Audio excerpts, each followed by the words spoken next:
ngô bí mà gì ra bà dục chứ đồ tông nó cả chút thá ta đi nhung nhà sọp hea ta khen cô đồ nhà gì ta út thị bì dễ ra nguồn xuôi cháu nó mà ta đến tông nó mù diện khá na hi quê rê na quê ra ni tâm đi ra cụ ra sân nào na hi quê rê na quê ra ni tâm đi ra cụ ra sân nào a quê rê na sa tâm đi ta thăng mô ta nan đàn lúc đi đi ta na gu phải ho bà đi bia bà ru ở trong biểu ho rồi lê ngô bí mà gì ra thế nhị âm an thấy ông ở trong chữ khó gì cái đó bà ru ở trong chữ khó bà lệ ê ngô bí mà gì ra thế nhị mà thấy ông ở trong là xa ra bà ru ta út thì miêu mà ta thiên lên mà ya thấy ông xì ra ta lên thấy ông khoan nhau là lại ai yêu cái lý do là để khi khám mà ta ấy đi nào piu vào đó anh mình lâu tụ cả trạch tung mình cho nó anh nào mà piu chuyện đấy vào bu cho nó mấy mà lôi chuyện đấy bu không ya mà không thà ta ấy anh mình cho nó cũng vào piu lúc anh nào piu khai ra đâu ngã ta nãy là ông mình piu ya mà có ta ye amiru sinh ra một cái thế miêu ta ye ngã ta ai nào piu vào mà hori piệt xí để mà lấy hem mà cái ngã ta nãy là ông mình piu mẹ po amiru miệt xí mấy lúc bây giờ để khi khám mà amiru piệt xí bắt đầu bay mà lấy mấy bà mà xí bà piệt xí ta tụi mình bay vô thông ra một chút bắt đầu bay mà lấy mấy bà mà xí mấy bà piệt xí ta tụi mình bay vô thông ra một chút nó bay mà bỏ mấy ê đi lù lên cô miết xí mấy bị tê gọi ngã ta piệt xí mấy bị tê gọi ngã ta piệt xí bắt đầu bay mẹ chứ nó tao bị bay mà bỏ mấy mẹ ê cha trong ngã ta mà ta tụi mình xí của lù la bị một lá bay bà ru ông mình mẹ à bị nó đi lên là không để lý ta ye lù mà anh yêu chết mà chết mà nè đi piệt xí để sẽ khám mấy lúc mà xí em piệt xí vào đây mà ngã ta cái ta phim mày chân nó lôi trên này mà chân nó xảอยู่mày nó ngã ta cái bông mà ngã ta xả mà ngã ta chạy hết tất để số bi ấy thì mình mà đuổi là ấy nào chứ vậy mình lôi trên nó là gì không kể mày số bi rồi tu chạy để mình mà tu xảอยู่lại tập po tu chạy để mấy mà tu xả bị rồi dù lạiပြန်တော့လေtu xả dùတဲ့မိမကတရားနာပြိတ္တဝင်စိတ်ထားကြီးဖြစ်နေတယ်ဗျပြိတ္တဘာကြီးဖြစ်နေဟဲ့ဝင်စိတ်ထားဆိုတာပါဠိမြန်မာလိုပြန်တော့မိမမြုံနဲ့ဟဲ့ပြိတ္တကြီးမြန်မာလိုပြန်တော့ဗါတဲ့မိမမြုံမိမမြောင်ဆိုပေမဲ့လို့ဘုရားဟောတဲ့ကျမ်းဂန်ကြည့်လိုက်တော့လေမိမများတန်တယ်မယူတဲ့မိမမရှိဘူးတဲ့ဗျပြေးတာကြီးတန်တယ်မယူတဲ့မိမရှိရဲ့ရှင်မယားတန်တယ်မယူတဲ့မိမရှိဘူးပြောပြီးရှင်မယားဒီဝင်စိတ်ထားမိမမြုံကြီးကဘာတော့ဗျမယူတာပြောတာမှမဟုတ်ဘဲနဲ့မြုံတာပြောတာမြုံတဲ့အကြောင်းကလည်းဒီလိုရှိပိုးခဲရင်လည်းတန်တယ်ပြက်ခန္ဓာကိုယ်ထဲမှာပိုးတွေရှိပြီးတော့လေတန်တယ်လွဲတဲ့မိခင်ကအစာအတော့မဆင်ရင်လို့အပူစက်တွေစားရင်လည်းတန်တယ်ပြက်တယ်အလေးအပင်တွေရွက်ပြီးတော့အကုန်းအကွာအနေအထိုင်မဆင်ခြင်းရင်လည်းတန်တယ်ပြက်တယ်မြုံတာတန်တယ်မယူလို့မဟုတ်ဘူးတန်တယ်ပြက်ကြောင်းအင်္ဂါတွေကြောင့်ပြက်လာသည့်အတွက်မြုံတယ်လို့ဆိုပေမဲ့လို့တန်တယ်မယူတာပြောတာမဟုတ်ပါဘူးတဲ့မာထာလုံးတေးသေးချာမိမများမြုံတဲ့မိမမြုံတယ်ဆိုတော့ယောက်ျားမမြုံဘူးလားမေးတော့ယောက်ျားလည်းမြုံတာပဲခင်ဗျားတို့ကအောင်းမိမှာပဲယောက်ျားကဗျာတန်တယ်လွယ်ပြီးကလေးမွေးဖွားတာမှမဟုတ်ပဲယောက်ျားမြုံလားဗျာမြုံတယ်ဗျာ ဘာလို့မြုံတာတော့မမင်းနဲ့မြုံလို့ပေါ့ဗျာရထဲရှောင်းမေးတော့မြုံတဲ့ယောက်ျားတွေရှိမှတ်ထားတော့ဒါကြောင့်တချို့သားသမီးမရတဲ့လင်မယားဟာသူ့ကြောင့်လိုလိုကို့ကြောင့်လိုလိုနဲ့ရံဖြစ်ကြတာလောကမှာရှိတယ်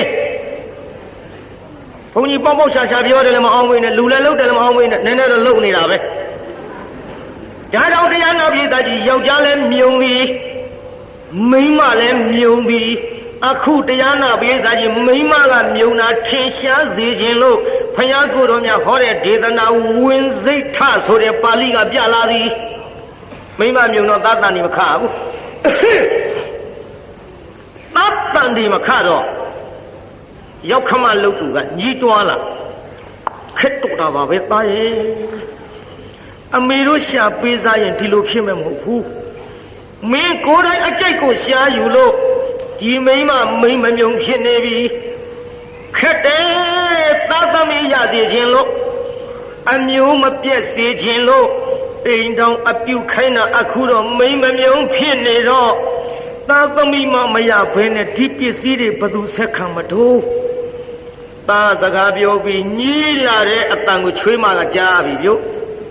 ပြေးသားကြီးချွေးမကြားပါလားချွေးမကြားတော့အကြံထုတ်ဒုက္ခပဲ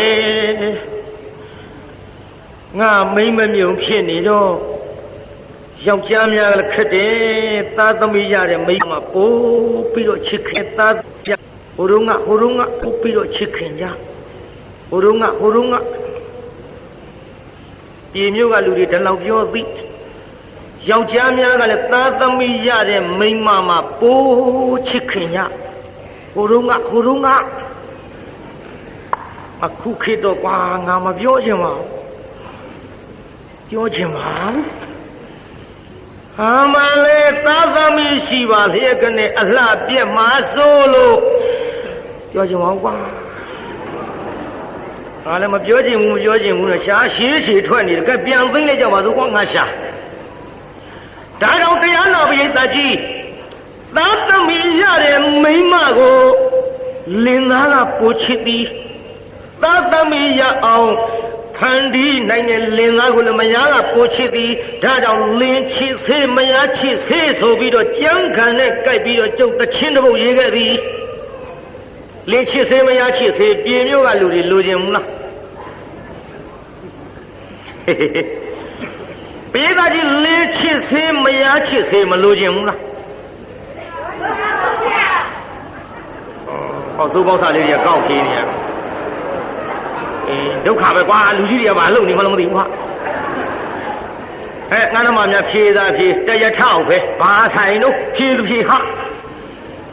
လူချင်ရမယ်ဗောယောက်ျားတိုင်းမိန်းမတိုင်းအကုန်လုံးဖြေကြစမ်းအကုန်လုံးမဖြေရင်တော့ကြုတ်ရဲတဲ့သချင်းဒီနေ့မဆိုဘူးတော်ပြီပြေးသားကြီးလင်းချစ်စေမယားချစ်စေမလိုချင်ကြဘူးလားသချင်းတော့ဝါဒနာပါလားနော်အဆိုမှဆိုရင်လို့ခြေစင်းနဲ့ဘုန်းကြီးဆိုမယ်ဗျာသချင်းသားကြမှာလိုက်ကြနားထောင်ကြည့်ဖယားဟောဒေသနာကိုနေခြေစင်းငါဆိုမယ်သချင်းသားကြမှာလိုက်တော့ညနေလေးအဆိုခက်နေလုံးဖယားဟောဒေသနာကိုဖွေရှာကောင်ပေးရမယ်အဖေဘဂဝါဆေးနှဖြင့်တဲ့အောင်နေစေခြင်းမှာတဲ့ဘုကွယ်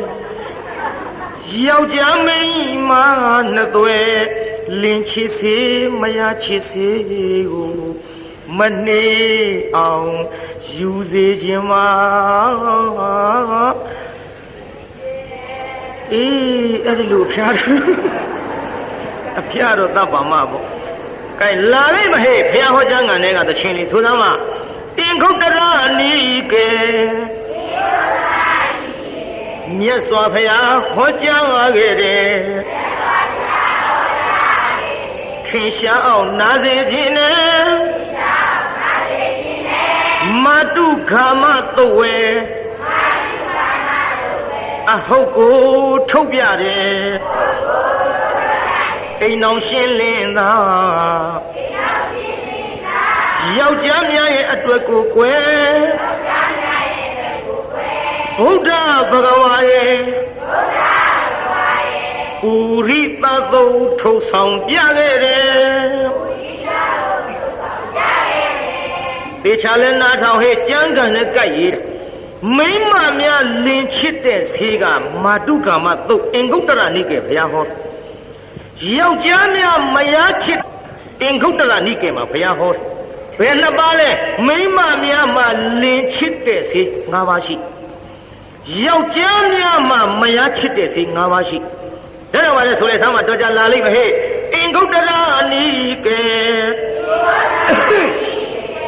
မြတ်စွာဘုရားဟောကြားခဲ့တယ်ဖြင်းရှားအောင်နာစေခြင်းနဲ့မတုကာမသုဝေကာမသုဝေ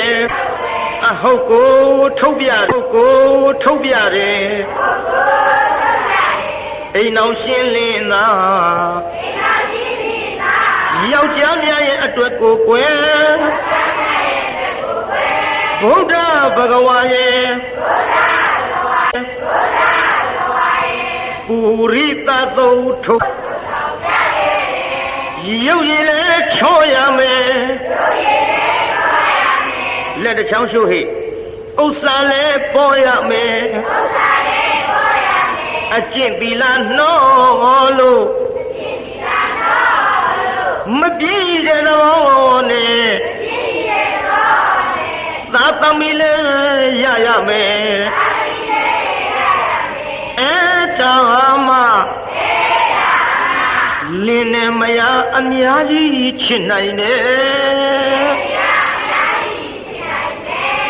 လက်ချိုးရလားဘယ်နှခုတော့ဟဲ့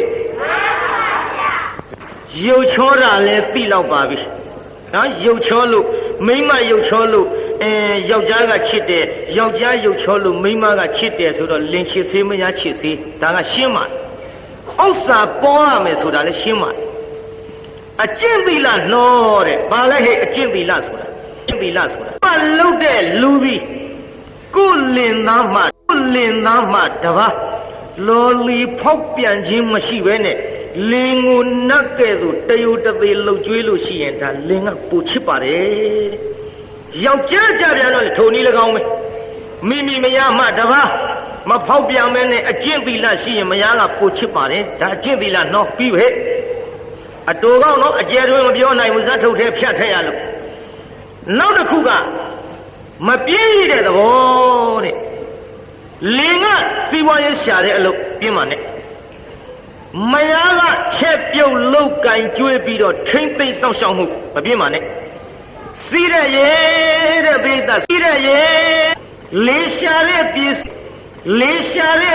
ည်းကစီးတဲ့ရေမယားကမယုံမဖိတ်အောင်သိသိတာကဆယ်တဲ့ကစင်းဆန်တပင်တင်းချစ်ချင်းမယားမျက်စပ်ပိုးဝင်ဆိုတာတွေခင်ဗျားတို့သိကြပြီးသားတွေပါဗျာဒါကြောင့်တရားနာပိဿကြီးအင်မတန်ချစ်တဲ့လင်နဲ့မယားကိုတောင်းကကိုရလို့ကိုတာဝန်ကိုထမ်းရရင်ဒီအိမ်တော်ရေးตายရပြီးတော့လင်ကမယားကိုချစ်သည်မယားကလင်ကိုချစ်သည်ဟောလေးခုနောက်တစ်ခုကဘာပါလဲသားသမီးရအဲ့ဒါကိုယောက်ျားများအတွက်လည်းဖျားပြထားတယ်မိန်းမအတွက်လည်းဖျားပြထားတယ်ဆိုတော့ဒါယောက်ျားများယုံတဲ့သဘောယောက်ျားများမြုံတဲ့သဘောဒီတိုင်းကျမ်းဂန်မှာထင်ရှားလာတာပေါ့ဒါတော့မိန်းမလည်းမြုံတယ်ယောက်ျားလည်းမြုံတယ်ဆိုတဲ့သဘောပြေးသားကြီးသဘောပေါက်မလား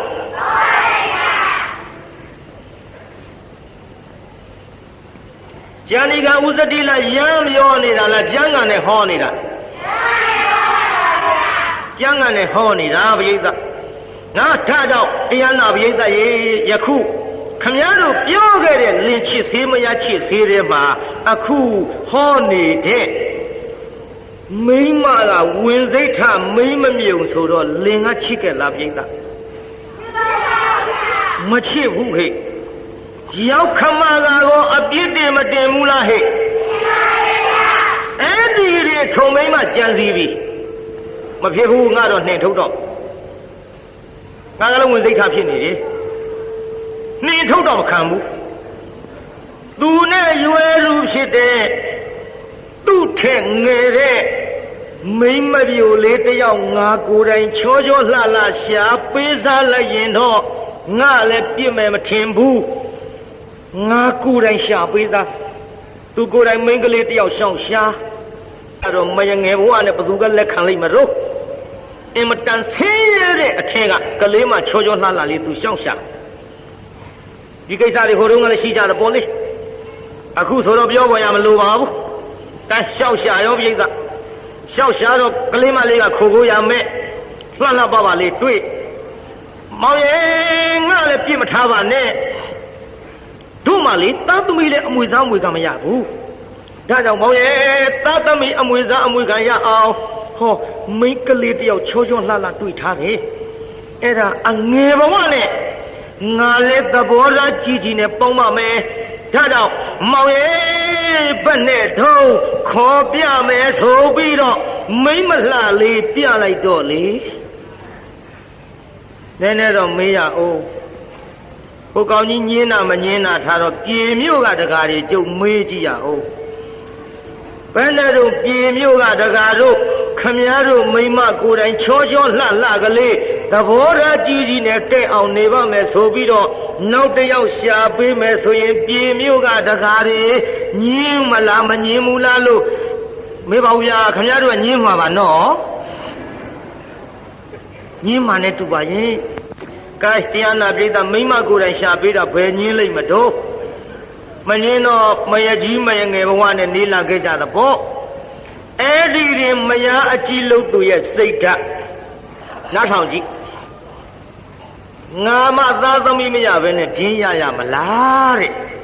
ဒီစိတ်ဓာတ်ငါမသားတန်ဒီခပြီးသားသမီးမရဘဲနဲ့ဒင်းကိုရမလားဟေးမရစီဘူးတယောက်ထဲကြံစီပြီးပါဇက်ကတွတ်နဲ့ညီကသားသမီးရရင်ညီကိုပိုချစ်မှာဟေးသားသမီးမရခင်တောင်မှ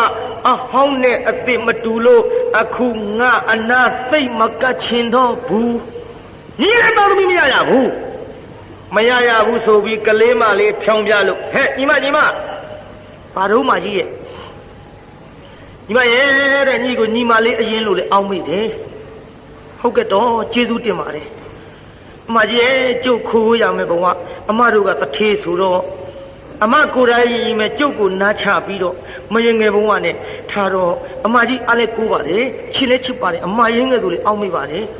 အမကြီးကျုပ်ကိုလည်းစောင့်ရှောက်ပါအမကြီးရဲ့အေးစောင့်ရှောက်ရှင်လို့ပြောတာဟောအေးညီမနဲ့ဒီမဲ့ငါညီမအမကြီးပြောမယ်နော်သတ်တန်ဒီများခလာရင်အမကြီးကိုပြောညီမတမဲမနေလိုက်နဲ့သတ်တန်ဒီခရင်အမကြီးကိုပြောဓမ္မညီမအမကြီးကလေဟောသာသမီမမွေးဖွာဘူးပေမဲ့လို့အသက်ကြီးတော့ညိထက်တနည်းတော့ပါတယ်အေးပါတယ်ညီမရဲ့ဘာဖြစ်လို့လဲဆိုတော့သတ်တန်ဒီကိစ္စငါတို့ကကိုယ်တိုင်မမွေးဖွာရတော့လေကြာဘူးနာဝရှိထားတယ်ဒါကြောင့်ငါညီမတန်နေခိုင်းရင်အမကြီးကိုပြောအမကြီးစောင့်ရှောက်ပါရစေစောင့်ရှောက်ပါရစေဆိုပြောတော့ကောင်းပါပြီမကြီးရဲ့အမကြီးပြောပါမယ်ဆိုပြီးတော့နင်းလာခဲ့ရာသာတန်နေခါပြီယုတ်သာတန်နေခါတော့အမကြီးသွားပြောအမကြီးဟဲ့ညီမပါတော့ကျုပ်သားတွေခါပြီမကြီးအေးအော်ငါညီမဟိုအပူဆက်တွေမစားနဲ့နော်အလေးပင်လည်းမရွတ်နဲ့နော်ထင်းမဖြတ်လည်းညီမအမဖြတ်မယ်ချစ်တယောင်ယောင်စောင်းရှောက်တယောင်ယောင်အကူအညီပေးတယောင်ယောင်နဲ့စကားလေးတွေမျက်နှာချိုသွေးပြောလာရမှကလေးမလေးအစာရဲတန်တွေပြက်တဲ့ဆေးထဲကျွေးလိုက်ပါရောဗျာကိုင်းပြည့်ရောဗျို့ပြည့်ပြီးတစ်ချိန်ပြတော့ကလေးမလေးသိရှာဘူးအမှတ်တမဲ့ပဲပေါ့ဟဲဘာဖြစ်လို့ပါလဲဟုတ်တော့ဘာဖြစ်လို့ပါလဲသိဘူးပြက်တာပဲသိတယ်ဘာဖြစ်လို့မှသူမသိဘူးဒီလိုနေလာကြရနောက်တစ်ချိန်တန်လေးခပြန်တော့အမကြီးကိုပြောပြဒီလိုတန်လေးပြက်တဲ့ဆင်းနဲ့ရောကျွေးနှစ်ကြိမ်ပြက်ခဲ့ပြီ ပြက်ပြီးတော့လာလိုက်တာဒီကနေ့ကလေးမလေးရေစိတ်ထွက်လာခဲ့ရေအိုးလေးနဲ့မိမ3 ယောက်နဲ့သွားတွေ့ဟဲ့ညီမဘာတို့မတို့ရဲ့အေးတို့ကြီးမှုပြောရအောင်ငါကြီးပါမေးတာကိုမှန်ပြောနော်ညီအေးသားသမီးလည်းမရဘူးအော်အမကြီးရဲ့ကျုပ်လေသားတရီခတော့ခတယ်တော့ဟဲ့ခပြီးဘာလို့မရတာတော့အင်းရောင်နဲ့စကားလေးတွေမျက်နှာမဲ့ဘောအေကိုအကြောင်းကိုဒီမဲ့ငါညီမညီသားတန်လေးခပြီးတော့မရတာအကြောင်းထဲကျွေးလိုက်ပါရောဗျာအကြီးတောင်ကြီးသိရလားဒီတစ်ချိန်ပြန်တော့ကလေးမလေးသိရှာဘူးအမှတ်တမဲ့ပဲပေါ့ဟဲဘာပြုလို့ပါလဲဟုတ်တော့ဘာပြုလို့ပါလဲညီမကြီးလည်းသွားမပြောနဲ့နော်ညီမကြီးတောင်မေးရအောင်မယ်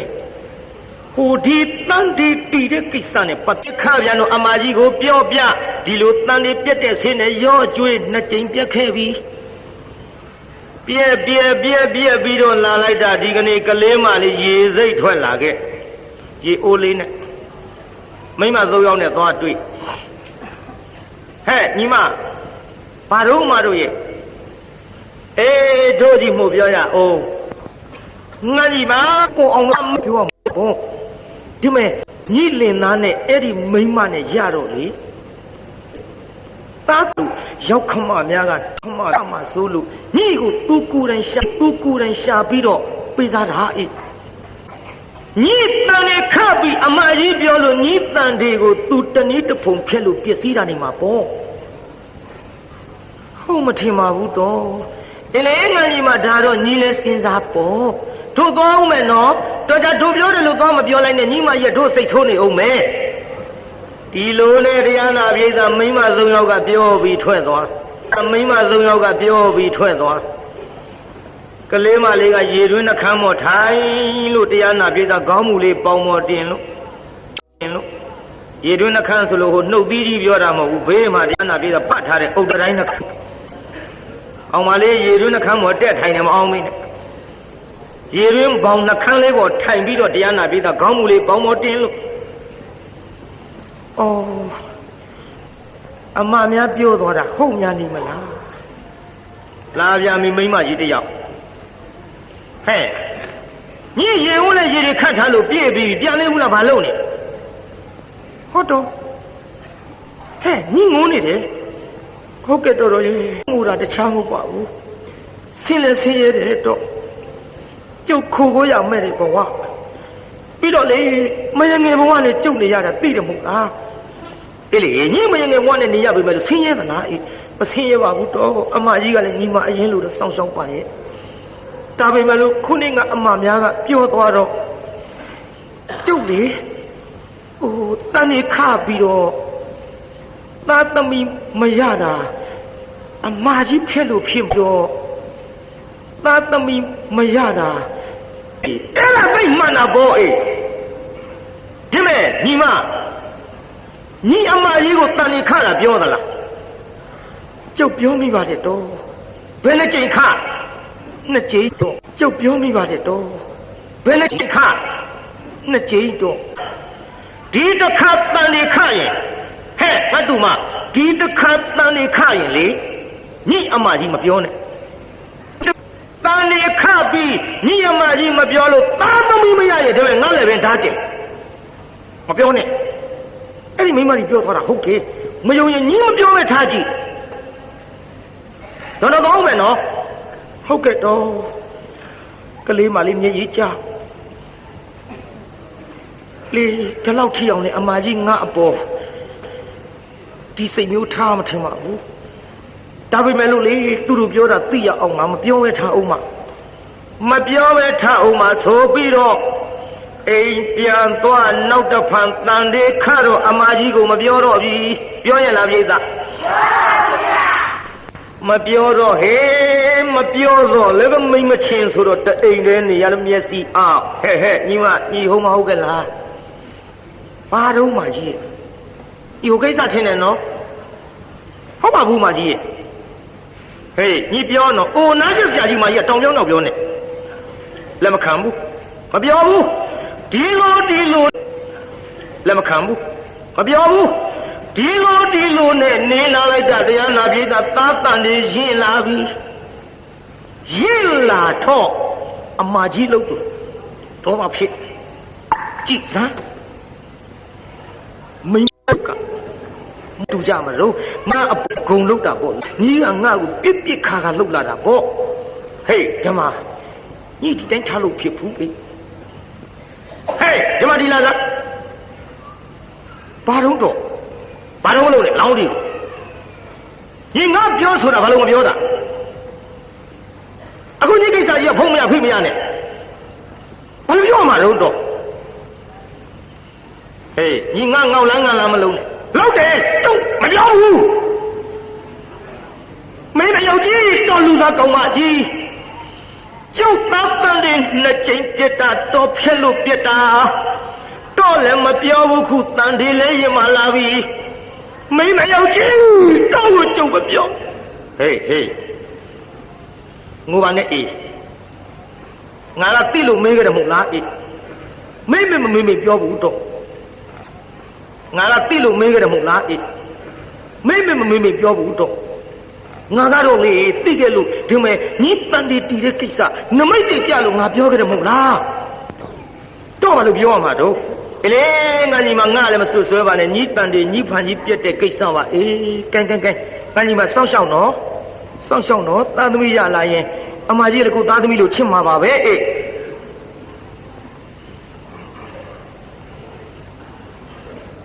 ဒီလိုမျက်နှာချိုးသွေးပြောပြီးတော့လာရမှာ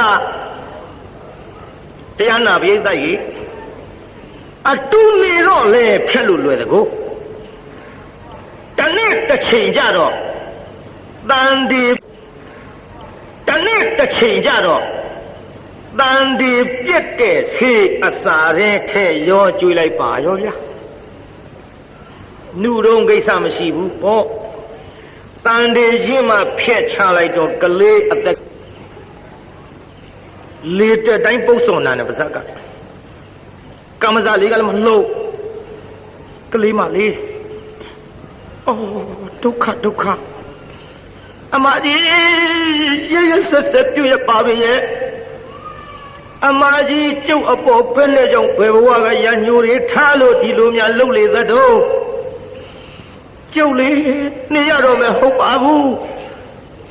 ဝင်းထဲကတသရီကလည်းမလှုပ်မရှားတဲ့ပါဇက်ကလေတဲ့တိုင်းပုတ်စော်နာမီဘေဘီအတွင်းကလေးဘေဘီထပါရဲ့မကြီးခိုးရမယ်စားရမယ်တောက်ရမယ်မိမသားညီမအရင်လိုအောင်းမိတယ်ဆိုပြီးတော့တော်လေကျုပ်ကိုအခုတယောက်တတ်တော်တာထင်ရဲ့ကလေးတွေမကကျုပ်အသက်လည်းမနေရတော့ပါဘူးဖေရဟမလေးမျက်စိတွေလည်းပြလာပြီကြည့်လို့လည်းမမြင်တော့ဘူးကျုပ်လေဒီဘဝတော့ကိုပဲလေးလည်းမနိုင်တော့ပါဘူးဒီဘဝကလေးသေးုံနဲ့မကကျုပ်ကိုလည်းသေအောင်တတ်တဲ့မိမယုတ်ကြီးမို့ဒီဘဝတော့မနိုင်ပေမဲ့လို့ဟောနောက်ဘဝကျုပ်ဘလို့ဖြစ်ပြီးတော့တော်သားသမီးတွေကိုစားနိုင်ရပါလို့ဤ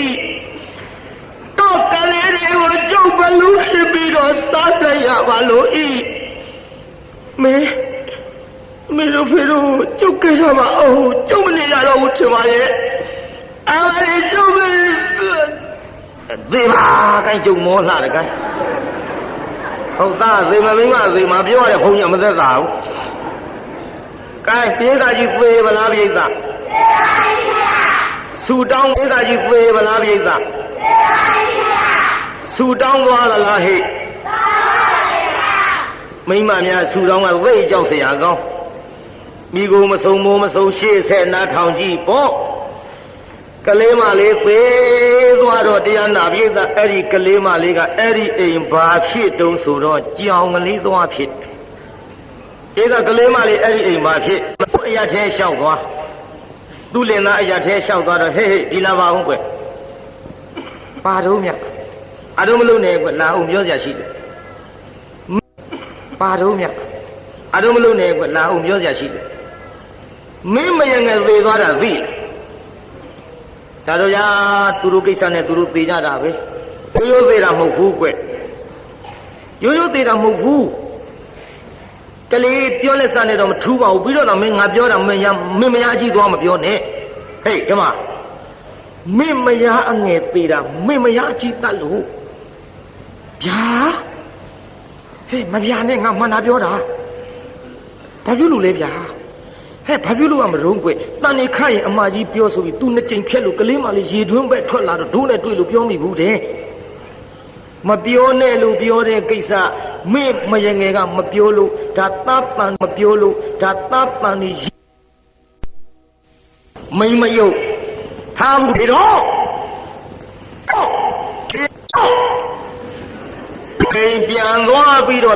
ပြန်သွားပြီးတော့လာခဲ့ဆိုပြီးတော့တရားနာပိဋကကြီးထောင်းနည်းနည်းထောင်းလိုက်တာပဲဝေအောင်ကိုထောင်းနေတာပေရောထောင်းတဲ့ထူးတဲ့ရိုက်တဲ့ဒဏ်ရာနဲ့မယားအကြီးကသေးတော့အဲ့ဒီအိမ်မှာကြက်မကလေးဖြစ်သည်ပေသားကြီးမယားအကြီးကအဲ့ဒီအိမ်မှာပါသွားဖြစ်မယားအငယ်ကကျမကျက်ဥတွေပေါက်တိုင်းကျက်ကလေးတွေမွေတိုင်းကြောင်မကအကုန်စားစားတော့ပရိသတ်ရေကျက်မကလေးကအတော်ဆိုးတဲ့ကြောင်မငတ်သားသမီးတွေစားပါဒီဘဝတော့နင့်ငါမနိုင်တော့ပါဘူးနင့်ငါပြိုင်လို့ရှိရင်လည်းငါကိုသင်စားတော့မယ်ငါအသက်တော့အသေးမခံဘူးဒီဘဝငါသားသမီးစားနှင့်အောင်တော့ဒီဘဝကသိလို့နောက်ဘဝသင်သားသမီးငါစားနိုင်တဲ့ကိုဖြစ်ရပါလို့ဤတောင်းပြီးသေးကြပေတော့တရားနာပရိသတ်ကြီးကြက်မကလေးကကျွတ်တို့သင့်မသွားဖြစ်သည်ကြောင်မကသမင်မဖြစ်သည်ကြောင်မကဘာဖြစ်ကြက်မလေးကသမင်မမွေးတိုင်းတရားနာပြေးတာတစ်မကစားနေကတကယ်အဲ့ဒီလိုမဟုတ်ပါဘူးသမင်မွေးရင်တစ်စားရင်ကြားစားရင်ကျမ်းဂန်တွေကတကယ်အဲ့ဒီလိုမဟုတ်ပါဘူးသမင်မွေးရင်တစ်စားရင်ဒီကသမင်မွေးတာပါစားတာသင်မသေးလို့နောက်ဘဝသင်သားသမီးငါစားနိုင်ရပါလို့ဤဆူတောင်းပြီးသေကြသေတော့တရားနာပရိသတ်ကြီးသမင်မကကျွတ်တို့ဘလူးမသွားဖြစ်သည်သင်မကလူမိန်းမဖြစ်သည်သင်မကဘာဖြစ်သမင်မကဘာလို့ဤဆူတောင်းပြီးသေကြသေတော့တရားနာပရိသတ်ကြီးသမင်မကကျွတ်တို့ဘလူးမသွားဖြစ်သည်သင်မကလူမိန်းမဖြစ်သည်သင်မကဘာဖြစ်သမင်မကကဲလူနဲ့ဘလူးဖြစ်တော့နည်းနည်းမင်းအောင်တရားနာပရိသတ်ကြီးလူနဲ့ဘလူးဖြစ်တော့အဲ့ဒီလူဖြစ်တဲ့မိန်းမကညီမလားအမဘယ်တော့မှမှတ်ထားတွက်လာခဲ့တာကိုပရိသတ်ကြီးဘလူးကညီမလားအမစတောင်းတဲ့ဘဝမှတ်လိုက်ဘလူးမဖြစ်တင်သားသမီးစားရပါလို့ဤဆိုတာညီမကတောင်းခဲ့တာလားအမကတောင်းခဲ့တာတော့ဆိုပါတော့ကိုလလွယ်ဆင်းလောက်ခွာ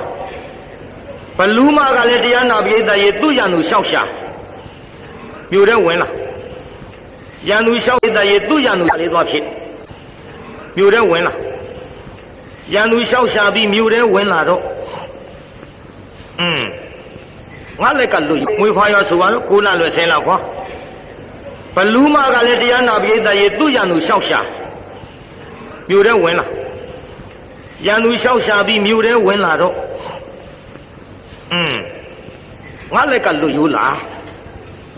ငါလက်ကလွတ်ရိုးလားညို့ဒီမှာရောက်နေသဘော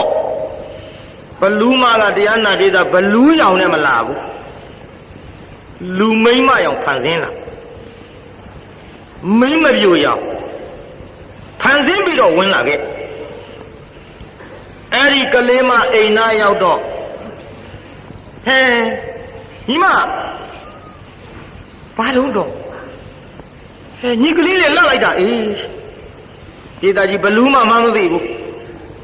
လှလိုက်တာအေးလို့ဆိုတော့အမေလှတယ်တော့မအေးဘူးလေတော့အေးမလေး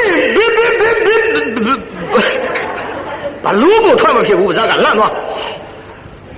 ဟိုကတရားနာပြေးတာကလေးကိုလေခေါင်းကကင်နေပြီခြေခေါင်းကကင်နေပြီခြေနဲ့ချောင်းကနေပါးစပ်ထဲစသွန်းလိုက်မလေးမောင်ရဲ့တူကလေးဘလူးစားပြီမောင်ရဲ့ဟေးဘယ်လိုဟာဟောကြည်စားသွေးတယ်မလေးပဲဆဲရောက်သွားပြီစားသွားပြီမောင်ရဲ့ပေတော့ဘလူးမတော့ကွာနောက်ကဓမ္မကြီးနဲ့လိုက်ပေမဲ့လို့တရားနာပြေးတာဘလူးမကနောင်လှဲ့ကြည့်ဟိုက်ထူလို့လိုက်လောင်းသွားဟိုက်လောင်းသွားတန်းဒီတော့ဆက်လိုက်နောက်ဘလူးမကနောက်လှဲ့ကြည့်ဟိုက်ခိတ်ထူလို့လိုက်တာနဲ့လန့်သွားဒီလိုနဲ့ဘလူးမအနာမကရဲပဲနဲ့မယားကလေးထံပြန်လာဖြေမဖြေရလေကွယ်ဟိုလေကိုရိုးနေဟာဘောလားနမရေတို့ပဲလို့လုပ်ကြမတော့မောင်ရဲ့ကျူလည်းမတက်နိုင်ဘူးအေးကွယ်ရှိပါစီတော့တို့လည်းငယ်ပါသေးတယ်နမရေပူပါနဲ့သူတို့စကားထူးတာနော်ကွယ်သူကနဲ့သူသေးတာသေးပါစေတော့တို့လည်းငယ်ပါသေးတယ်နမရဲ့ငယ်ပါသေးတယ်နှမရဲနဲ့ဖြောင်းပြပြီးတော့လာခဲ့ရဟောနောက်တစ်ဖန်သားတန်ဒီခါကိုလလွယ်ဆင်းလာခွာပေါ်များခတ်တုတ်တုတ်ပေါ့တရားတဲ့ပဲတကယ်ကိုလဆယ်လစောင့်နေကြုတ်တရားနောက်နှစ်တောင်ပြီးချင်မှပြီးကဲဒေသကြီးဖွာပြမလားနောက်တစ်ယောက်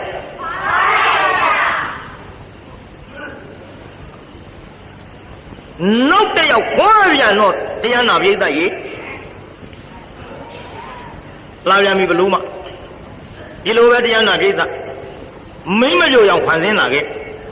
တဏခါပမဏိနဲ့ဆံမင်းလေးဖားရချလို့လင်လုံးတဲ့လူကတော့တရားနာပြိဿဒီနောက်သားတယောက်ရကြတဲ့ကဓာတ်ကိုထက်အောင်သွေးထားတာဓာတ်ကိုထက်အောင်သွေးထားတာဓာတ်ထက်အောင်သွေးထားပြီးတရားနာပြိဿလင်လုံးတဲ့လူကလည်းအိမ်ထဲဝင်အသွားပေါက်လာပြီခုနှစ်ကမိဘလို့မဟောကလေးလေးပွေးလို့အိမ်မက်မျက်နှာပြူလမ်းမဲ့ကြောပေးနောက်ကရောက်လာပြီးတရားနာပိသကလေးပွေပြီးနှုတ်ချိုတိုက်ကျွေးနေတဲ့မိမရဲ့ခေါင်းပေါ်ကနေလက်ကြီးနဲ့ဟောဒီတိုင်းနိုင်လက်ကြီးမြင်လိုက်မလေးဟေးပေးဘလူးမပေးငါကလေးပေးတရားနာပိသရဲ့ခြေတော်ကလေးကသူကဆွဲတာဟိုကခေါင်းကြီးကအုပ်ဆွဲတယ်တခါတည်းဆွဲပေးမလို့မိခင်ဆိုတော့ခြေတော်ကလေးပြတ်မှဆိုလို့လွတ်လိုက်တဲ့ဘောဩဒါကြောင့်မဟောသရာပြဿနာတွေထဲမှာခမရတို့သိကြနော်ဘလူးနဲ့ဘလူးဖန်ဆင်းနဲ့မိမနဲ့တကယ်မိခင်နဲ့တာလူတဲ့နေရာမှာမဟောသရာဆုံးဖြတ်တာလေဘလူးမကတော့ဇွတ်ဆွဲတာပဲသာသမီမမဟုတ်ခဲနဲ့ဟိုကမိခင်ဖြစ်တဲ့မိမကတော့လွတ်ပစ်လိုက်အဲ့ဒါလွတ်ပစ်လိုက်တာကိုမိခင်နဲ့ဗျအကျဉ်းသာတရားရှိအခုလည်းဒီတိုင်းပေါ့ဘလူးမကတအားဆွဲလိုက်တော့ကလေးလေးလွတ်ပစ်လိုက်လွတ်ပစ်တော့ဘလူးမစားလူကလေးမလေးကိုကျိုးနေပါဘောလားသားရဲ့ဟေးတစ်ချိန်မကလက်ချင်းရှိပြီဘလူးမငါပဲတော့ငါရန်ညိုးရောက်ဒီလိုလာပြီးတော့လှုပ်ပါလိမ့်မလို့သားမဆဲမှာတက်လေလူကလေးအမေဘယ်လိုလုပ်ပြီးတော့ဖြေရပါမတော့မမီကငယ်ကြီးရောငိုအကြီးရှိပါလို့ဒီဒီမြဲရဲ့ခွေးကငါနွမ်းသားမောင်ကိုလွှတ်ထွန်းတာလေပြီးမမကြီးမပြီးမမကြီးလူကလေးငိုတော့ဗျာပြေးသားကြီးအမေလို့သူငိုပါလားဘာရဲ့အမေဘယ်လိုလုပ်ပြီးတော့ဖြေရပါမလို့မောင်ရဲ့တို့သားလေးဘယ်လိုစားသွားပြန်မကွဲလို့ဘ ဘယ်လိုမှမသမားရလေထူးမညတာတာကိုစားပါကောဝါလို့တော်တာအခက်တွေပွေလိုက်ရတာသာအသက်သေးတာကိုနှမျောသေးတာကိုနှမျောပြိတ္တငိုဗလားပြိတ္တဘသူငိုနေတာတော့ဟဲ့အမေဟဲ့ပြိတ္တကြီးဘသူငိုနေတာတော့ဟဲ့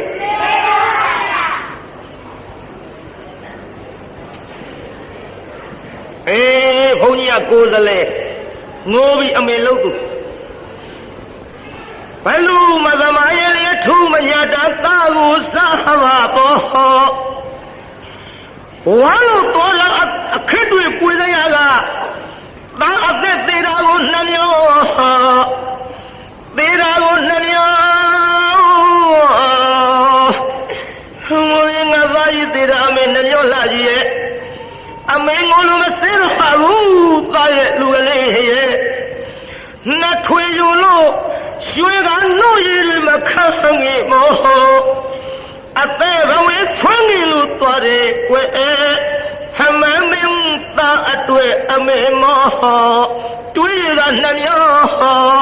ဖြေလို့ဖြေမရနိုင်ပါဘူးငိုတာဗျာကြားလားပြိတ္တာကြီးငိုဘူးလားပြိတ္တာအမေဖြေလို့မရပါဘူးလို့ငိုနေတော့လင်းလို့သူကလည်းအာပေနှမဒီမျိုးနေလို့ဖြစ်ပါဘူးကွယ်ဒီတခါတန်နေခရင်ဝေးရာကိုသွားပြီးတော့ဖွာကြပါစို့ဒီလိုနေလာရမှတရားနာပရိသတ်ရေဟောနောက်တစ်ဖန်တန်နေခတော့ဒီမနေဘူးအဝေးမြို့သွားပြီးတော့ရွှေမျိုးတွေရှိရဖွာကြရွှေမျိုးတွေရှိရဖွာတော့သားကလေးလည်းမတ်တက်ပြေးကြီးပြင်းလာပြီပေါ့ကြီးပြင်းတော့တရားနာပရိသတ်အဲ့ဒီကလေးပွေချီးပြီးတော့မြူးပြီးတော့ပြန်လာကြဒီရွယ်ဆိုရင်တော့ဘလူစားလွတ်လောက်ပြီးကလေးကလည်းသွားနိုင်လာနိုင်ပြီးနိုင်လွားနိုင်ပြီးဆိုပြီးတော့ပြန်လာကြပြန်အလာမှတရားနာပရိသတ်ဘလူမကလည်းဒီတစ်ပတ်တရားနာပရိသတ်ရေဝုဒ္ဓဝနမင်းကြီးထံရေကန်းလိုက်သွားရပရိသတ်ဘလူမကဘာလုပ်လိုက်သွား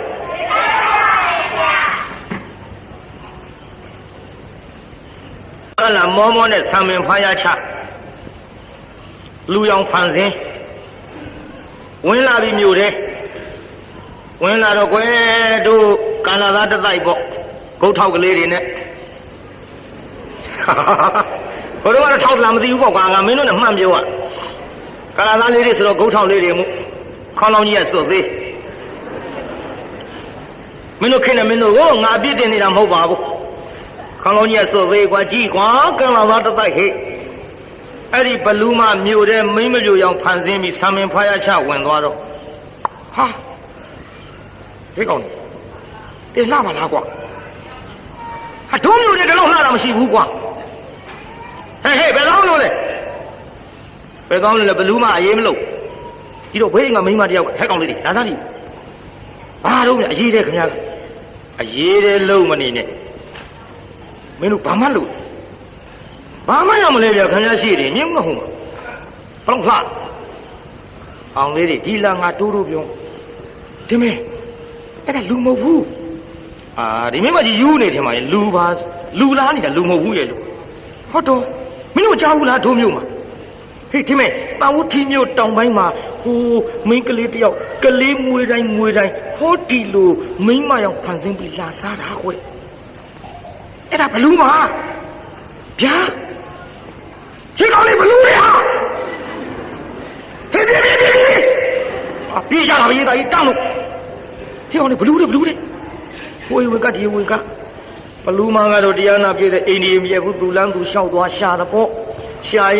ရင်လည်းပဲတရားနာပြည့်တဲ့ရေးတချို့မိန်းမတွေကဘလူးမဝင်တဲ့တယောက်စကားတယောက်နာပြောကြကလေးတွေအိမ်နဲ့သွင်းပိတ်တချို့ကချောင်ကြီးနောက်တရားနာပြည့်တဲ့ဟိုကလေးမလေးနေတဲ့အိမ်လူကတော့မရှိဘူးအဲ့ဒီအိမ်နာကအဖွားကြီးနာရောက်သွားဖွားကြီးကအိမ်ပြင်မှာငုတ်တုတ်လေးထိုင်မေကြီးဟဲ့ငါခေါ်ရမယ်လူတော်ဖွားကြီးကကျုပ်ပါမေကြီးဒီငါလူတွေပဲသွားကြတော့မပြောပါနဲ့အေးကြီးအိမ်ငါခလေးမအကြောင်း ဟောသေးရင်တော့ဘလူမကောအေးဘာကြီးဘာမှမသိဘူးဘလူမှမသိဘူးရမ်းတော့ဟင်ဘာလို့တော့မေကြီးရဲ့ဘာပြုလို့ရမလဲအေးကလေးနှစ်ယောက်ဘလူမလာလာစားသွားလို့အေးအတော်ဆိုတဲ့သေးရင်တော့ဘလူမငါတနာလဲတနာပါရဲ့အေးအခုတော့ဘလူမရံငါလွတ်အောင်ဆိုပြီးတော့အဝင်းမြို့ရွာမှာသွားမွေးဖွားရတယ်အေးဟုတ်ကဲ့အမေကြီးကြောက်သွားပါဦးမယ်အေးကောင်းပါပြီတော့ကောင်းပါပြီထွက်သွားရောဘလူမထွက်သွားဘေးအိမ်ကမိန်းမတယောက်ကလာပြီးခွာကြီးဟဲ့ဘာတော့ဟဲ့တို့ရှမ်းပြောနေတာပဲပေချင်းစိုးဘလူမလေးပါလေးနဲ့ခုနကလာမေးတာဘလူမတော့ဟင်မလဲကြတော်မူလားဘလူမမကြတော်မူကြပါလို့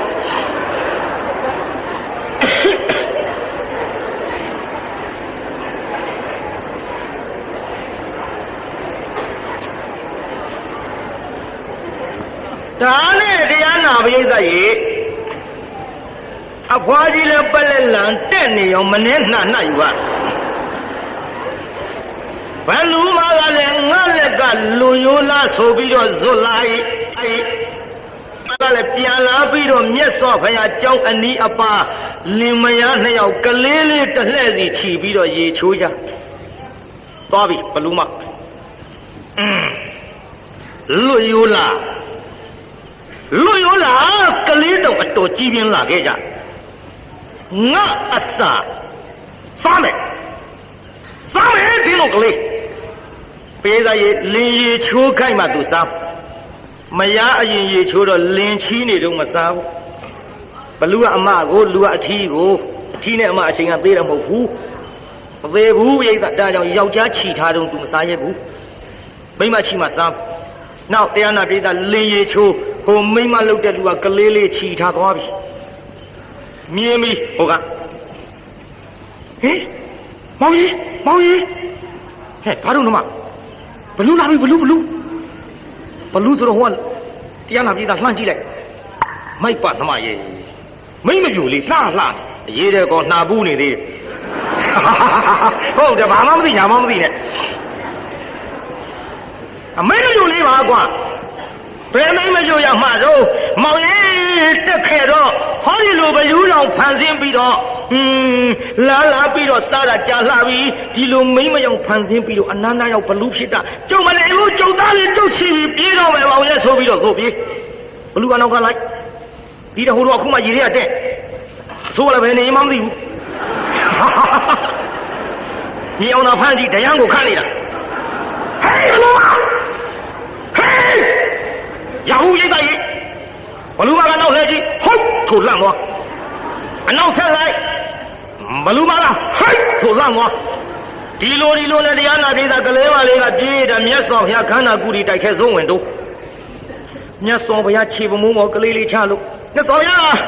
အဲ့ဒီကဲတော်ဘုရားဒီတော့ကဲတော်ဘုရားဟဲ့ရှင်သမီးပါဖြစ်ဘလူမကြီးလိုက်လာပါပြီဗျာဘလူမလိုက်သွားတရားနာပြည်သားခန္ဓာကူရီတိုက်ပေါက်ကြတော့တကားဆောင်တဲ့နတ်ကမဝင်ရလို့ဘလူမအပြင်မဲ့ရဟဲ့ရှင်သမီးဘာဖြစ်လားမှန်လားပါဗျာဘလူမကြီးတော့ကလိုက်လာပါပြီကဲတော်ပါဗျာဒီတော့ကလေးစားတော့မှာပါဗျာဘုရားမြတ်စွာစင်ရဤရှိဝါတော်အောက်ဝင်လာရောက်၍လျောက်တင်မရစေဒီပြီးတော့မှကလေးတွေကိုနှစ်ကြိမ်စားခဲ့ပြီဗျာအရင်ဘဝရှေးရန်စားကြောင့်မလာနဲ့ထွေးအသက်သေးညောဘလူစား၍ဒီပြီးတော့ကလေးနှစ်ယောက်စားခဲ့တယ်ဗျာဟောဒီတတ္တရကလေးကြတော့တရေရချတတ္တရသားကိုခွာ၍အပြာတတိထလူစနေမောင်နှံပြန်ခဲ့တော့ဗျာရန်သူသေးမေမဆောင်ကွေးနာဘူးအတင်းမညာလိုက်လို့လာရင်ဒုက္ခတွေမှာအပူအေးရအောင်လို့ကဲမတော်မူပါဖယားကဲမတော်မူပါဖယားဟဲ့မလေးဘလူးပါကြီးပါဗျာလောကဘလူး ငိုတာပေါ့ဗျာငိုတာပေါ့ဟိုဟဲ့ချစ်သမီးတိတ်မပူနဲ့ငါဖះထိုင်ရောက်ကတင်တို့အပူမှန်သမျှပျောက်ရမယ်ဟဲ့ညီတော်အနန္ဒာထွက်ကြည့်စားဆိုညီတော်အနန္ဒာထွက်ကြည့်အပြင်မဲ့ဘလူးမကြီးတွေ့ညီတော်အနန္ဒာခိုင်းလို့ပေါ့ကျွတ်တို့ထွက်ကြည့်ခိုင်းထွဲရပုံများအကြောင်းပါရသော်ဗျာတဲ့ဘလူးမကြီးပြင်မဲ့မှာရှိကြောင်းပါဗျာဟဲ့ချစ်သားဘလူးမခေါ်ခဲ့မလီမခေါ်လိုက်ဗျာခေါ်လိုက်လမ်းဘလူးမကြီးခေါ်လိုက်ဗျာဒီလိုကလေးစားပါပါဗျာဟဲ့ရှင်လေးအသားနေမကြောက်နဲ့လာပါစီဘလူးမဝင်လာဟဲ့ဘလူးမခင်ဗျာတင်ဘဲနဲ့ကြောင့်ဒီတငယ်မရဲ့ကလေးနှစ်ကြိမ်စားပြီးအခုတည်းထိအားမရသေးပဲနဲ့တတရသာစားရကြံတော်မှန်လားပါဗျာတပည့်တော်မှာဆူတောင်းကြောင့်စားရကြောင်းပါဗျာဆူတောင်းကြောင့်စားရကြောင်းပါဗျာလို့ဘလို့မှကသူ့ရန်သူဖြစ်ပြီးအတွက်စားရမယ်အကြောင်းမြတ်စွာဘုရားလျှောက်ထားဒီတော့မှမြတ်စွာဘုရားကိုတော်မြတ်ကဟဲ့ဘလူးမတင်တို့သည်မိကိုမဆုံမိုးမဆုံပါလားတင်တို့သည်နောက်လူဘဝတုန်းကရညှိုးကြောင်းကျင့်တဲ့ကြောင့်ဖြစ်တော်လဲစားခဲ့ကြတမင်းနဲ့တစ်ဖြစ်တော်လဲစားခဲ့ကြအခုဘလူးနဲ့လူဖြစ်ကြတော့လဲစားကြပြန်ပြီမိကိုမဆုံမိုးမဆုံကြောင်းနဲ့ကြွက်လို့ကြီးကန်းနဲ့ခင်းဖုတ်လို့ဝန်နဲ့ကြို့ပင်ဆောင်လို့ကမ္ဘာရန်စားတွေဖြစ်ကြလိမ့်မယ်ဟဲ့ကဲဝန်နဲ့ကြို့ပင်ဆောင်နည်းနည်းလေးတော့ပြောရအောင်တိတ်တော့ဝန်တစ်ကောင်ကကြို့ပင်အောက်အိတ်ကျိုးပင်အောက်အိတ်တော့ကျိုးပင်ဆောင်နာကငါတစ်ပင်အောက်အိတ်ရမလားလို့တစ်ကိုင်းချိုးချတော့သူ့တစ်ပင်အောက်အိတ်ယုံလေးနဲ့တစ်တပင်ကောင်းတော့ငှက်တောင်းခိုးတစ်ခက်ပေါ်တောင်ငါမခိုးပါဘူးအရိတ်ကလေးခိုးတာနဲ့တစ်ကိုင်းချိုးချတွေ့ကြသေးတာပေါ့ရန်ညှိုးနဲ့ထွက်သွားတော့လယ်သမားတယောက်လမ်းတွေ့အသိလယ်သမားပဲတော့ငါတဘိုးတုံးသွားခုတ်ဘာသာခုတ်အာတို့တော့နဘဲသားတို့ဘာတို့ကျုံရကြပန်းခုတ်တာမဟုတ်ဘူးတဲ့တဘိုးတုံးလှုပ်တဲ့နေရာကျို့သားအကောင်းဆုံးတဲ့ဗျာဝန်ကတားနဲ့တရားနာပြေတာကျို့ပင်သွားလှဲ့ရောလဲကနီကျို့ပင်ဆောင်တတ်ရောက်လာအသင်လဲသမားဘာပြုလို့ငါကျို့ပင်ခုတ်ငါစတော့ကျို့သားခုတ်ဖို့စိတ်ကူးမရှိပါဘူးတဲ့ဟိုနာတွေ့တဲ့ဝန်တကောင်ကတဘိုးတုံးလှုပ်တာကျို့သားကောင်းတယ်ဆိုလို့ကြည်စားတစ်ပင်ရိတ်အိတ်ငါတစ်ကိုင်းချိုးချလို့ငါတစ်ပင်အခုတ်ခိုင်းတယ်ဝန်သင်လည်းထားရိုးလားအသင်လည်းသမားသင်တို့လှဲဥဖို့လှုပ်တဲ့ခါဘာလဲလှုပ်တို့တော့ခိုင်နဲ့ကျွဲရည်တို့ဘာတို့လှုပ်တာမဟုတ်ဘူးလှဲဥဖို့လှုပ်တဲ့နေရာဝန်ရည်အကောင်းဆုံးကိုင်းကျိုးပင်လှဲထမ်းသွားပြီးတော့လမ်းတွေ့တဲ့ဝန်ပြန်သက်ဝန်ရည်ခွာသွားတော့နှစ်ဦးသလုံးဆုံးပြီဘူးလားပြိဿပေးသားကြီးနှစ်ဦးသလုံးဆုံးဘူးလားဒါကြောင့်ရန်ညှိုးအမတန်ကြောက်စရာကောင်းပါသဖြင့်ဘုရားကိုယ်တော်မြတ်ကနာဟိဝေရဏဝေဒာနိတမန္တိတာကုရသနာအဝေရဏသတမန္တိဧကဓမ္မောသနာတနောရဲ့လို့ဟောဒေသနာဓမ္မလေးပါဌပြလိုက်တော့ဘလူးမသည်ဒိဋ္ဌိနဲ့ဝိစီကိစ္စကွာ၍သောတာပန်ဖြစ်ရောပြုနေအောင်ပြီးသေးဘူး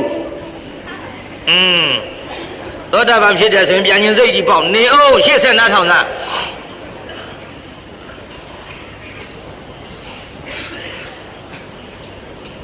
ပြေသာကြီးဘလူးမပါဖြစ်သွားတယ်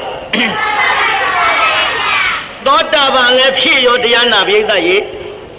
ဘုရားကိုယ်တော်မြတ်ကဟဲ့ခြေသမီးပေးသင်ကလေးအဲ့ဆိုဘုရားဘာလို့မလို့လဲဗျပေးခြေသမီးပေးဆိုတော့မြတ်စွာဘုရားလက်တော်အပ်လိုက်မြတ်စွာဘုရားဘလူးမကြီးလက်ထဲလှမလုံးပါနဲ့ဗျာသက်စားပါလိမ့်မယ်ဗျာမလုံးပါနဲ့ဗျာဟဲ့သမီးမပူနဲ့ဆိုဘလူးမလက်ထဲအပ်လိုက်တော့ဘလူးမကဘယ်စားတော့ပြေသာကလေးလေးကြည့်ပြီးတော့ပြုံးပြေသာကလေးလေးကြည့်ပြီးပါဖြစ်ပြုံးပြီးနောက်ဘလူးမကြီးမျက်ရည်ချပြုံးမျက်ရည်ပေါ့လေပြေသာကြီးဗာမျက်ရည်ငါတရားမနေ့ကလည်းပြုံးမျက်ရည်ဒီနေ့လည်းပြုံးမျက်ရည်ပြုံးပြီးမျက်ရည်ကြတယ်ပြုံးမျက်ရည်ဆိုတဲ့ဇာကဒါမျိုးနေမှာဘောလို့ထည့်ပြောကြည့်ပြုံးတာကဘာပြုလို့တော့မှားနေတဲ့အယူကြီးကွာလို့သူများအသက်သတ်ခြင်းအမှုကိုမပြုဘဲနဲ့အယူမှန်ရသွားလို့တရားသဘောနဲ့ပြုံးငါမှားတာကြီးပျောက်ပြီတဲ့မြဲရကြတာကတော့သောတာပန်ဖြစ်သည့်အတွက်သူများအသက်ကိုမစားတော့ဘူးလေ သူများအသက်ကိုမဆရသဖြင့်ငါအတွက်အစာအတွက်ခက်တော့ပြီအစာစာအတွက်မျက်ရည်ကျဟဲ့ဘလူးမသင်ပြုံးတာမျက်ရည်ကျတာဘာတော့လို့ဆိုတော့အဲ့ဒီအကြောင်းမြတ်စွာဘုရားလျှောက်ထားတော့မှဂိုင်းမပူနဲ့ဟဲ့ခြေသမီးယော့နင်ကလေးဘလူးမထမ်းကပြန်ယူအားလူမစားတော့ဘူးဒီဘလူးမဒီလူမတတ်တော့ဘူးသင်အမကြီးအစာအတွက်ခက်ပြီးဒါကြောင့်သင်အိမ်ခေါ်သွားသင်ကျွေးမွေးပေတော့ကလေးလေးချီပြီးတော့တရားနာပြေသာဘလူးမတစ်လှဲ့သူတစ်လှဲ့ချီလို့ဘလူးမလည်းကဲညီမတော့ပါတော့တယောက်ကိုတယောက်တစ်လှဲ့စီတတ်စားကြလို့ငါတို့ငိုခဲ့ရတာတွေများလှပါပြီညီမရဲ့ငိုလို့တော့ပြီးကြပြီငါတို့ငိုပြီးမှတော့ရည်ကြပါစို့လို့ခိုးပြီးတော့အိမ်ခေါ်သွားပေးသားကြီးအိမ်ခေါ်သွားဗလားအိမ်ခေါ်သွားတရားနာပေးသားဘလူးမကြီးကြက်ခိုးစင်ပေါ်ထားတော့လည်းမိခိုးလို့မနေနိုင်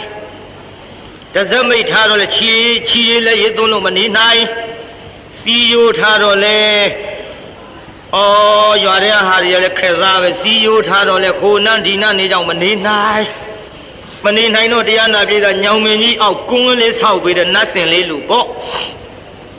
အဲ့ဒီမှာနေရတော့လေသောတာပန်ဘလူးမကလူမစားသဖြင့်သူ့မြင်တဲ့လူတွေလောက်မှစိုးရင်လို့ဘလူးမကြီးကမမြင်အောင်ပုံနေရတယ်ပြိဿနောက်တော့တရားနာပြိဿကြီးအဲ့ဒီလိုနေရောက်မှသူကမိုးနမိတ်ကိုသိလာသည်ဒီနှစ်မိုးခေါင်လိုက်မယ်ဒီနှစ်မိုးများလိုက်မယ်ဟဲ့ငါညီမဒီနှစ်မိုးအားကြီးများလိုက်မယ်ဘသူကယူတယ်ပြောတောင်ထိတ်တဲ့ဆိုင်ပြက်ဘူးဗျာဟဲ့ငါညီမဒီနှစ်မိုးနေလိုက်မယ်မိုးခေါင်လိုက်မယ်ဘသူကယူတယ်ပြောချောင်းလဲကောင်ကန်လဲကောင်ဆင်းဆိုင်ပေးတာဒီလိုမိုးနမိတ်သိတဲ့ဘလူးမကြီးများပြေမြို့ကလိုချင်ဘူးလားတို့တော့ကြောက်ပါဗျာဘလူးမလိုချင်ပါနဲ့ဟဲ့တို့အခုမိုးလေဝသဌာနကကြေညာနေတာနဲ့အဲ့ဒီလိုမိုးနမိတ်တွေပြောပြတော့သူများမိုးခေါင်တယ်သူမခေါင်ဘူးသူများမိုးဖြစ်တယ်သူမပြက်ဘူးဒီလိုနဲ့တရားနာပိဋကကြီးစီးပွားတွေဖြစ်လာတော့ဟဲ့ညီဘယ်နဲ့ကြောင့်စီးပွားဖြစ်လာတာတို့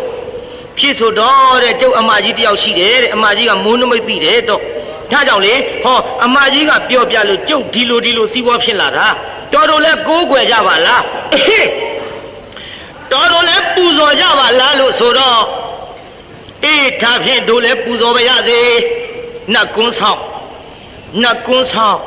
တရားနာပိဋကကြီးဓမ္မောင်းလာပြီးနေတိုင်းတင်းပြီးတော့နေကြတဲ့လေဆောင်နာခေါ်တဲ့ခမည်းတော်ပြောနေတဲ့ပုံမကြီးဆိုတာလေလူတွေမြင်မှစိုးပြီးတော့ပုံနေရလို့ဟိုတုန်းကတော့ပုံမကြီးပေါ့ဒါပေမဲ့လို့အခုလူတွေကပုံမကြီးနတ်ဆိုပြီးတော့တင်ကြသည်အခုတည်းထိလေဆောင်နာဖြစ်တဲ့ဒီဘလူးမှာတရားနာပိဋက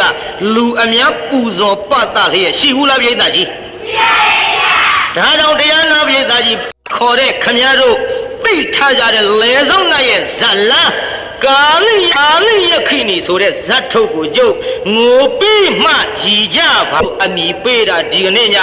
12နာရီခွဲခမည်းတော်လည်းပေးတေကုတ်ကထိုင်းနေတာပဲကိုကိုင်ပြီးပါပြီမေတ္တာပို့အောင်ခဏလေးပြဆိုစမ်းပါတကဘာလုံးမှမြတ်တာချမ်းသာကိုစိတ်မြဲပါစေအားလုံးကိုယနေ့ညကြွအောင်လာကြတဲ့တရားနာပိဋကကြီးချမ်းသာကြပါစေအားလုံးကိုယနေ့ညကြွအောင်လာကြတဲ့တရားနာပိဋကကြီးကျမ်းမာကြပါစေအိမ်ပြန်ပို့ကြပါစို့အတ္တကေဟေပြောသမျှဟောသမျှတွေကသဘောမကြပဲအပြစ်တွေ့ခဲ့လျင်ခြေရင်းဘုံမုန်းစိတ်တွေပြစ်ပြရသိသိသောမိမိတို့အင်္ဂါဌာနသို့နိဝတ္တန်တို့သိခံရတာပြန်ကြပြီတော့နိဝတ္တန်တို့မေတ္တာရပခါဖြောင်းလိုက်မယ်ပြစ်ပရာတွေဝေးရကမြန်စီရောခြေသာဆွေကလျှံပြီးကိုယ်စိတ်နှပြချမ်းသာစွာဖြင့်မှန်စွာမနေတာဓုခေါ်ယုံလေးမစောင့်နိုင်ပဲနဲ့ပြန်ခြင်းလွန်းလို့လှုပ်ရွရွလုံနေတဲ့ဟာတွေပြန်မာလေးတော့ပြန်ကြ